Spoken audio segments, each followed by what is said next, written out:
चलिए दोस्तों, आज सीखेंगे फ्रिज के अंदर जो लगा हुआ कूलिंग सिस्टम है वो किस प्रकार से कनेक्ट होता है और किस प्रकार से हमारे फ्रिज के अंदर कूलिंग आती है। तो इस सब के बारे में जीरो से समझेंगे, पॉइंट टू पॉइंट समझेंगे। पूरी वीडियो में ये बताया गया आपको कि फ्रिज के लगा हुआ कूलिंग सिस्टम किस तरह से कार्य करता है और पूरा सिस्टम आपस में किस तरह से कनेक्ट होता है। ठीक, तो सबसे पहले बात करते हैं कूलिंग सिस्टम के महत्वपूर्ण भाग की। वो होता है हमारा कंप्रेसर। कंप्रेसर रहता है दोस्तों, वो फ्रिज के बैक साइड में सबसे नीचे की साइड में आपको देखने को मिलेगा। इस तरह का हमारा कंप्रेसर होता है। उसके बाद आता है हमारा कंडेंसर कॉइल। ये जो जाल टाइप का आप देख पा रहे होंगे, यही हमारा कंडेंसर कॉइल होता है। ये भी फ्रिज के बैक साइड में आपको देखने को मिलेगा। किसी किसी फ्रिज के अंदर, ये बॉडी के अंदर भी होता है और ज्यादातर फ्रिजों के आपको बैक साइड में आपको देखने को मिल जाएगा।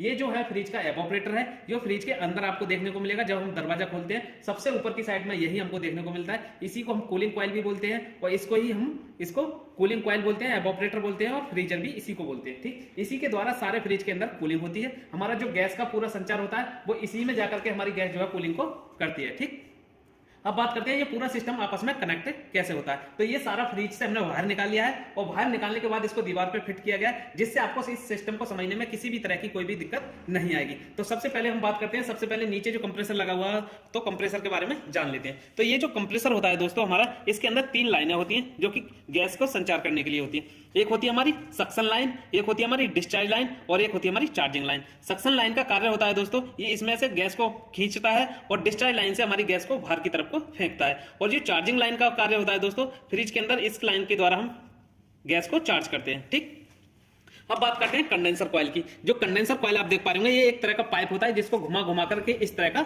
बना दिया जाता है। इसके 2 पॉइंट होते हैं, एक हमारा इनपुट पॉइंट होता है और एक होता है हमारा आउटपुट पॉइंट। ठीक, एक हमारा इनपुट पॉइंट और एक हमारा आउटपुट पॉइंट। यही हमारा कंप्रेसर से कनेक्ट होता है। ठीक, आउटपुट पॉइंट में, कंडेंसर के आउटपुट पॉइंट में जुड़ा हुआ होता है हमारा एक फिल्टर। ये हमारी गैस को छान करके शुद्ध करता है और फिल्टर के बाद एक पतली सी ट्यूब जुड़ी हुई होती है, इसको बोलते हैं हम कैपिलरी ट्यूब। ये बहुत काफी बड़ी होती है, ये 8 से 12 फीट की इस तरह की कैपिलरी ट्यूब होती है। यही कैपिलरी ट्यूब हमारी जाती है एवापोरेटर में। एवापोरेटर देख पा रहे होंगे दोस्तों, ये एवापोरेटर है। एवापोरेटर में भी 2 लाइनें होती हैं, एक में हमारी कैपिलरी जुड़ी हुई होती है और एक लाइन से हमारी गैस है जो वापस आती है। इस लाइन से जो कैपिलरी हमारी पतली सी ट्यूब है कॉपर की, इस लाइन से हमारे एवापोरेटर में पूरी गैस जाती है और गैस पूरे एवापोरेटर में इस तरह से घूमती है। ये जो खाने से देख रहे होंगे, ये सारी इसके अंदर पाइपिंग है, इन्हीं में हमारी गैस जो है पूरी घूमती है। और जब हमारा ये एवापोरेटर ठंडा होता है तो इसकी एक वापसी लाइन भी है जिसको हम सक्शन लाइन बोलते हैं। उसके द्वारा हमारी गैस दोबारा से सक्शन लाइन की पाइप की सहायता से हमारी जो कंप्रेसर के अंदर चली जाती है। तो ये सारी लाइनें किस तरह से कनेक्ट होती हैं, किस तरह से इसका पूरा प्रोसेस है, हम आपको इसको जोड़ के दिखाने वाले हैं। तो सबसे पहले हम कंप्रेसर से स्टार्ट करेंगे। चलिए दोस्तों, अब जानते हैं कि कौन सी पाइप कहां जुड़ी है। कंप्रेसर के डिस्चार्ज लाइन में कंडेंसर का इनपुट पॉइंट को जोड़ा जाता है। ठीक, इस तरह से। ठीक, उसके बाद जो हमारा कंडेंसर कॉइल का आउटपुट पॉइंट होता है, यह हमारा कंडेंसर कॉइल का आउटपुट पॉइंट है। यहां पर हमारा जुड़ा हुआ है फिल्टर। ठीक, इस तरह का फिल्टर है। उसके बाद है हमारी कैपिलरी ट्यूब।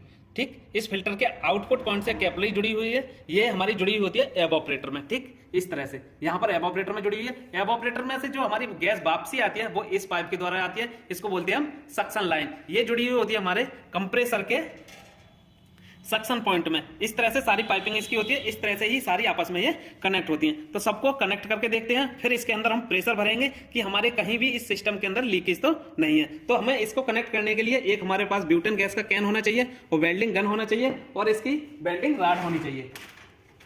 इसी की सहायता से हम इस पूरे प्रोसेस को जॉइंट करेंगे और फिर इसके अंदर प्रेशर भरेंगे और प्रेशर भर के ये चेक करेंगे कि हमारी कहीं भी लीकेज तो नहीं है। तो चलिए एक एक करके हम जोड़ना स्टार्ट करते हैं।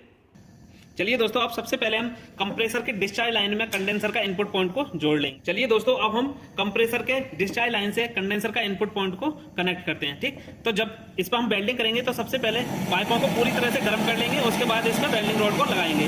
ठीक, जब तक हमारी पाइप पूरी तरह से गर्म ना हो तब तक हमको वेल्डिंग रॉड नहीं लगानी है और प्रॉपर तरीके से इसको जोड़ करके कंप्लीट करते हैं।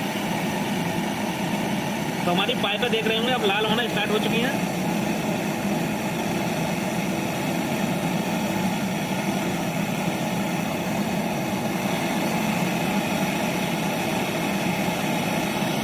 हमारा जो वेल्डिंग है वो इस तरह से होता है, जो आप देख पा रहे होंगे। बहुत ही आसानी के साथ जब हमारे पाइपें लाल हो जाती है तो वेल्डिंग करने में बहुत ज़्यादा आसानी होती है और पूरा प्रॉपर तरीके से चारों तरफ वेल्डिंग को करना है हमें। इस तरह से हमारी कंडेंसर की जो इनपुट पॉइंट था वो हमारा कंप्रेसर के डिस्चार्ज लाइन से कनेक्ट हो चुका है। ठीक, इस तरह से। अब हमारा जो कंडेंसर का आउटपुट पॉइंट है, जहां पर हमको फिल्टर जोड़ना है वहां पर वेल्डिंग करेंगे, क्योंकि ये फिल्टर है अभी हमारा जुड़ा हुआ नहीं है। इस तरह से हमने इसको लगा दिया था केबल। ठीक, इस तरह से जो कि कंडेंसर का आउटपुट पॉइंट है वहां पर हमारा फिल्टर को कनेक्ट किया जाता है। इसको भी कंप्लीट करते हैं लगा करके।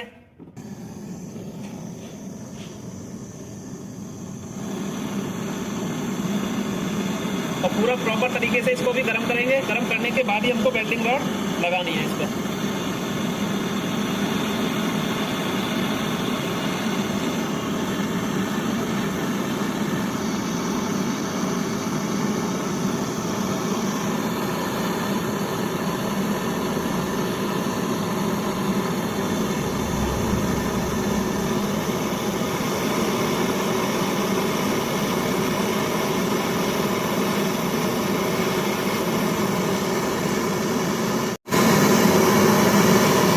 इस तरह से पूरी तरह से अच्छी तरीके से हमको वेल्डिंग मारना है, जिससे हमारी लीकेज नहीं रहनी चाहिए।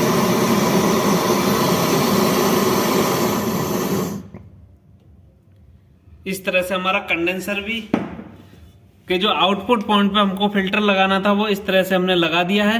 अब हमारा जो फिल्टर का आउटपुट पॉइंट है यहाँ पर को हमको लगाना है कैपिलरी। ठीक, यहाँ पर हमारा कैपिलरी वेल्ड हो जाएगा।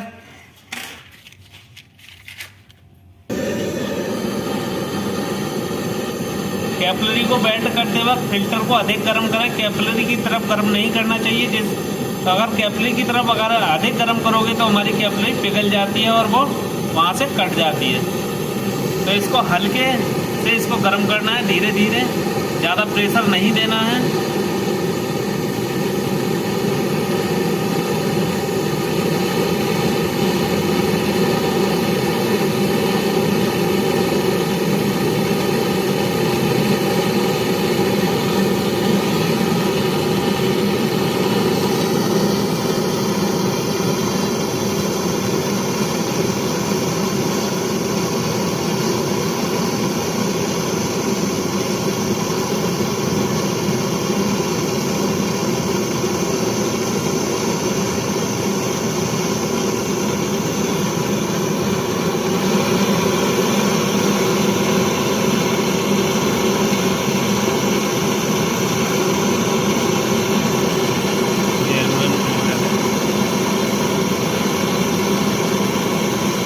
से हमारी कैपिलरी भी कनेक्ट हो चुकी है। ठीक दोस्तों, अब हमारी जो है कैपिलरी भी कनेक्ट होगी इस तरह से। अब हमारा जो पूरा सिस्टम है वो कनेक्ट हो चुका है। एक पाइप हमारा कनेक्ट करने के लिए बचा है, जो है हमारा एवापोरेटर से जो वापसी पाइप है, जिसको हम सक्शन लाइन बोलते हैं, वो भी हम कंप्रेसर में इस तरह से यहाँ आए हैं जो हमारा, इसको भी कनेक्ट करेंगे। ठीक, इस तरह से इस पर वेल्डिंग लगाने के बाद हमारा एक और चीज बचेगा, जो है हमारा चार्जिंग लाइन। चार्जिंग लाइन में हमको कनेक्ट करना होगा एक एनआरबी वाल्व। तो सबसे पहले इसको लगा करके कंप्लीट करते हैं।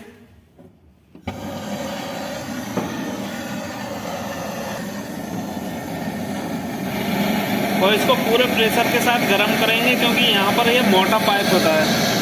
तो जब तक ये पाइप लाल ना हो जाए गर्म होने, तब तक हमको वेल्डिंग रॉड नहीं लगानी है।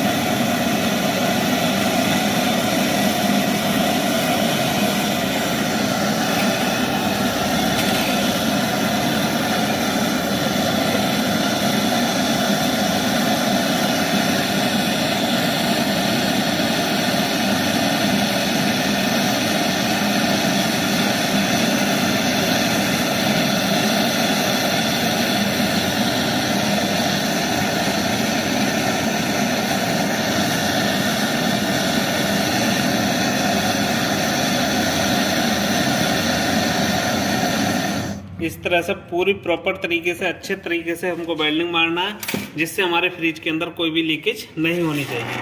अब हमारा सारी जगह पर वेल्डिंग लग के कंप्लीट हो गया है। अब हमारा बचा है एक चार्जिंग लाइन। इस चार्जिंग लाइन में हमको इस तरह का एक एनआरबी कनेक्ट करना होगा, जिसको बोलते हैं हम नॉन रिटर्न वाल्व। ठीक, इसको हम एनआरबी बोलते हैं, इसकी फुल फॉर्म होती है नॉन रिटर्न वाल्व। इसके एक तरफ से इस तरह का पिन लगा हुआ होता है, जैसे हमारे ट्यूब टायर में होता है, उसी तरह से इधर से गैस जा तो सकती है, इसमें रिटर्न नहीं हो सकती। तो इसको कनेक्ट करेंगे हम चार्जिंग लाइन में। तो इसको कनेक्ट करने से पहले हमको इसके जो अंदर का जो पिन है उसको निकालना होगा, नहीं तो ये गर्म होने के कारण क्या होता है कि जल जाता है और हमारा एनआरबी वाल्व खराब हो जाता है। ठीक, इस तरह से इसको लगा करके कनेक्ट कर लेंगे यहाँ और इस पर प्रॉपर तरीके से वेल्डिंग मार देंगे। इस तरह से एनआरबी को भी वेल्डिंग लगा करके कंप्लीट करते हैं और पूरा प्रॉपर तरीके से सभी तरफ हमें वेल्डिंग को लगाना है जिससे हमारी कोई भी लीकेज ना बचे।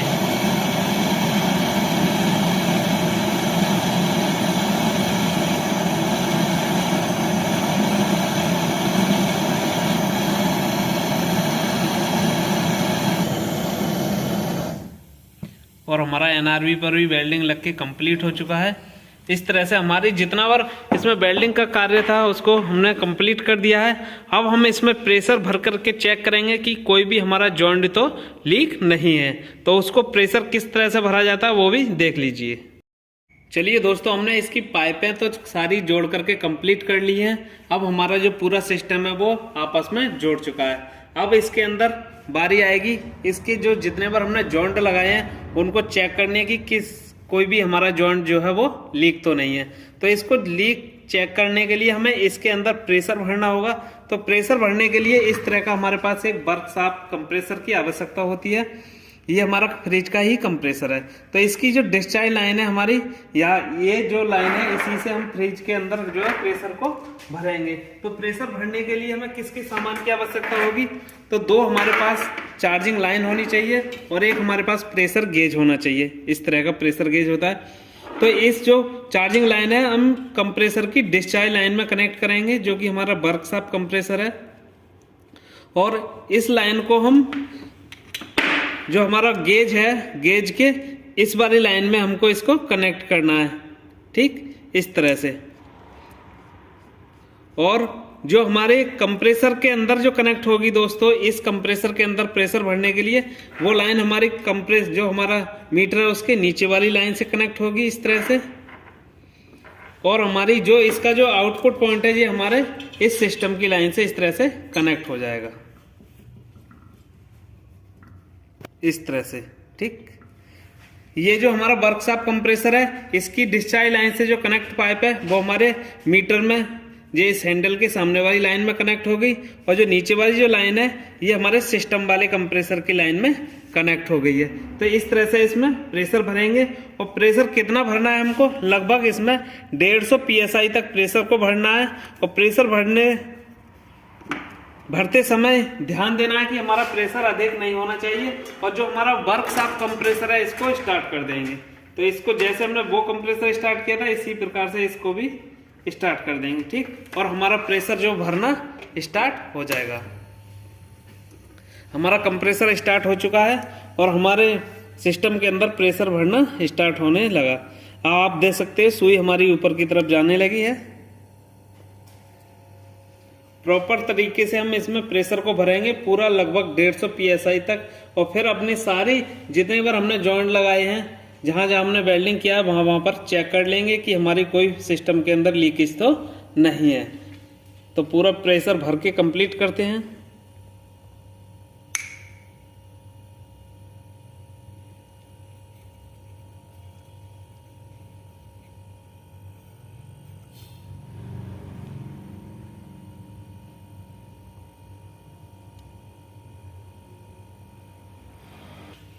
इस तरह से हमारा जो इसमें प्रेशर है वो पूरा हो चुका है 150 का। इस तरह से देख सकते हो आप 150 से ज्यादा प्रेशर ना भरें इसमें, नहीं तो जो इससे बदल जाएगी, ये टेढ़ा हो सकता है, ठीक। इसमें 150 तक प्रेशर हमने भर दिया है।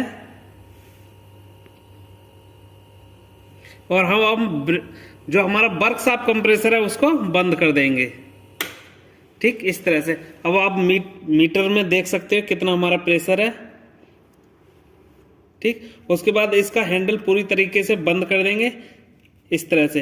अब हमारे जितने बार जॉइंट हैं वहां पर हम साबुन का झाग लगा करके या डिटर्जेंट का या शैम्पू का लगा करके हम उसको चेक कर लेंगे। और वहां पर ये पता लग जाएगा इससे कि हमारे फ्रिज के अंदर कोई भी लीकेज तो नहीं है। तो चलिए लीकेज कैसे चेक करते हैं वो देख लेते हैं। चलिए दोस्तों, साबुन का सर्फ का झाग लेकर के इस तरह से सभी जॉइंटों पर लगाएंगे इस तरह से। और अगर यहाँ हमारा कोई लीकेज होगा तो हमें बबल देखने को मिलेंगे। तो ये तो जॉइंट हमारा बिल्कुल सही है। उसके बाद दूसरा जॉइंट देखेंगे।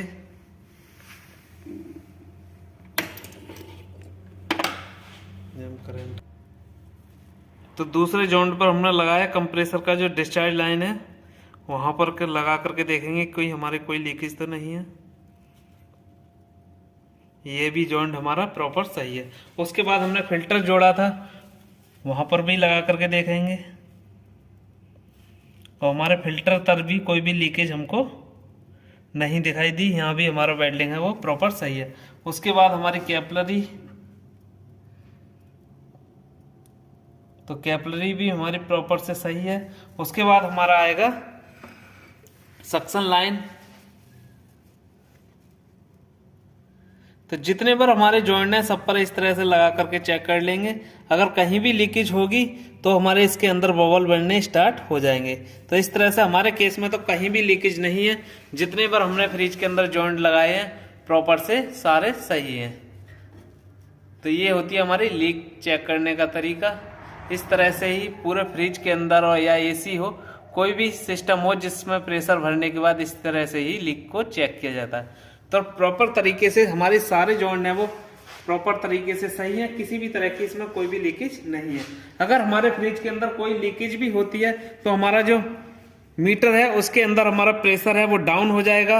और उसको एक बार जब प्रेशर भरते समय देख लें कि हमारी जो सुई है वो कहाँ पर है, और उसके बाद उसको एक बार जब चेक करें, जब हमारे सारे जॉइंट हम चेक करने के बाद मीटर में भी देख लेंगे। अगर हमारे कहीं भी लीकेज होगी तो हमारा जो प्रेशर है वो कम हो जाएगा। तो इस केस में हमारा कोई भी प्रेशर डाउन नहीं हुआ है। प्रॉपर तरीके से हमारा जो है प्रेशर उतना ही है जितना हमने इसमें भरा था। अब हम इस प्रेशर को रिलीज कर देंगे।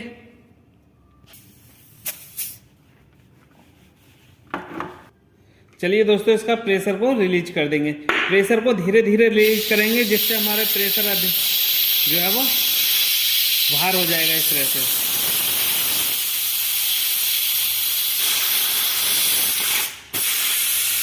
काफी इसके अंदर प्रेशर था 150 psi के समथिंग, और पूरा प्रेशर हमने निकाल दिया। तो इसी तरीके से हमारा पूरा सिस्टम है वो जुड़ा हुआ होता है। और पूरे सिस्टम को कैसे जोड़ा जाता है ये भी मैंने इस वीडियो में आपको बता दिया। अब हम आपको नेक्स्ट वीडियो में दिखाएंगे कि इसके अंदर गैस किस तरह से चार्ज की जाती है। गैस का पूरा प्रोसेस दिखाएंगे और जीरो से समझाएंगे गैस भरने का क्या तरीका होता है। तो ऐसी ही नॉलेजफुल वीडियो देखने के लिए हमारे चैनल को सब्सक्राइब कर लें और बेल आइकन को भी दबा लें ताकि आगे आने वाली ऐसी ही नॉलेजफुल वीडियो आपसे मिस ना हो। तो चलिए मिलेंगे किसी नेक्स्ट वीडियो में, तब तक के लिए जय हिंद जय भारत।